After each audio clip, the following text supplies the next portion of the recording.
Okay, time management. We're going to cover a whole lot of material here. Daniel's going to finish up with game plans, but let me give you just a few tips on time management essentials.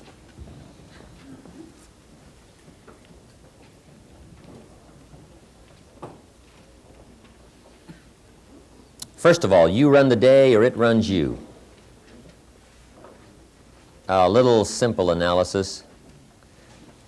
It's not that difficult to get something started, and you run it for a while, and after a while it starts running you. That's part of the challenge. I told my staff one day, giving birth to a tiger is one thing, learning how to ride it is something else, right? Sometimes you start it, and then it turns around and starts giving you all kinds of trouble. Next, the time you've already committed to labor is enough time. If you're working already 8-10 hours a day, that's about it. You just can't work much more than that. Bursts at a time, you can work 12, 14, 16, right? You know, I'm sure we've all learned to do that, put in the extra time. But after a while, you pretty well have to put your life in balance, or your health is in jeopardy, and your heart's in jeopardy, your blood pressure is in jeopardy, a lot of things, if you don't stay in balance. So you don't have to put in any more hours, probably. All you have to do is just make better use of the hours. A cliche we've all heard. It's not the hours you put in, it's what you put in the hours that counts.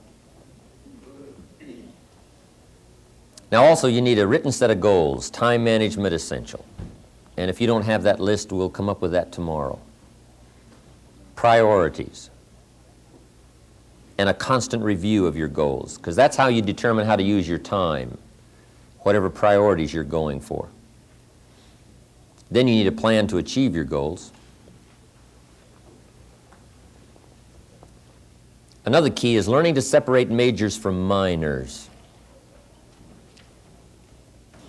That's high on the list. Making sure you don't spend major time on minor things. This is why you need to think on paper, put your game plan on paper to make sure you're not spending major time on minor things.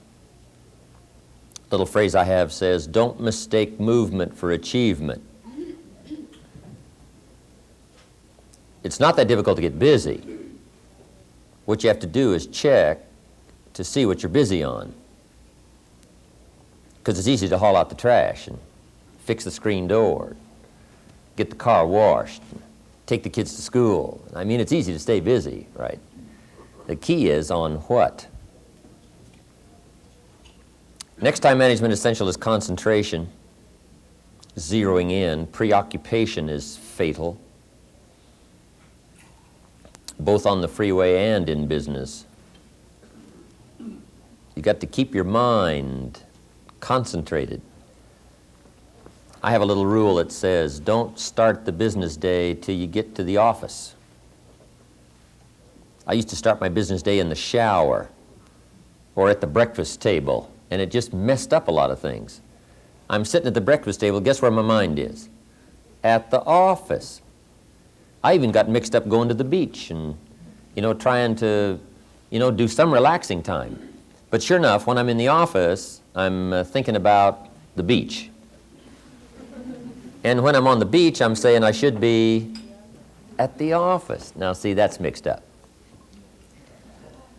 We quoted that little quote from the Reader's Digest in the evening seminar, right? Wherever you are, be there.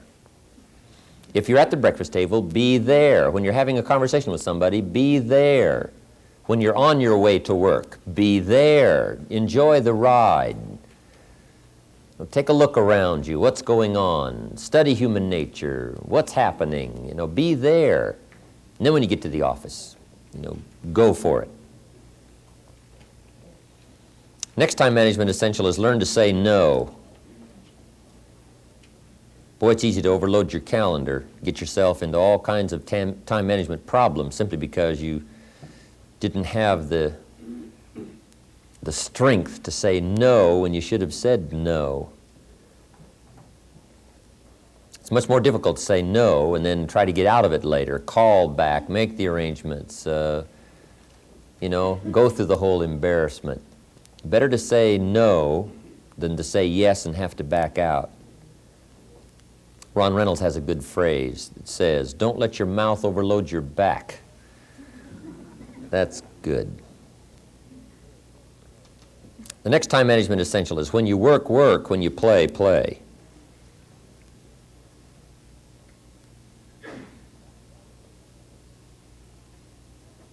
That one I learned the hard way.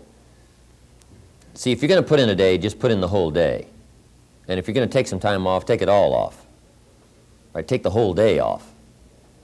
If you're going to work a day, work a good, long, hard day. If you're going to play, play, play all day. Either work all day or play all day. Because guess what? If you're going to knock off at 3 and go play, guess what you're thinking about all morning? Right? Knocking off at 3 o'clock. I mean, it just, it's one of those things. It's hard to zero in, on something and make it productive if you're making plans to do something else.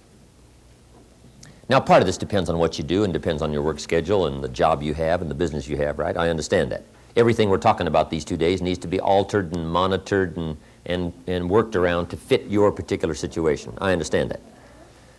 I have a builder friend of mine up in San Jose. His name is Peter Paulson. Peter's got it down pat. Peter works a week and takes off a week. That's the way he's got it arranged. He's a builder. Now, it's kind of clever, though. See, he works 5 days, takes off 9. That's a little... He says work a week, take off a week, yeah, but it's really 5 and 9. Because it's 5, and then it's a weekend, and 5 days, and another weekend, right? So, but what Peter does, the 5 days he puts in, he works, 14, 16 hours, almost around the clock, keeps 2 or 3 secretaries going, gives all the orders, the accountants, the superintendents, the builders, the whole thing, gets it all arranged, and works around the clock for 5 days, and then takes off. Now, you might not have the luxury of being able to do it that way, but just work on this. When you work, work. When you play, play.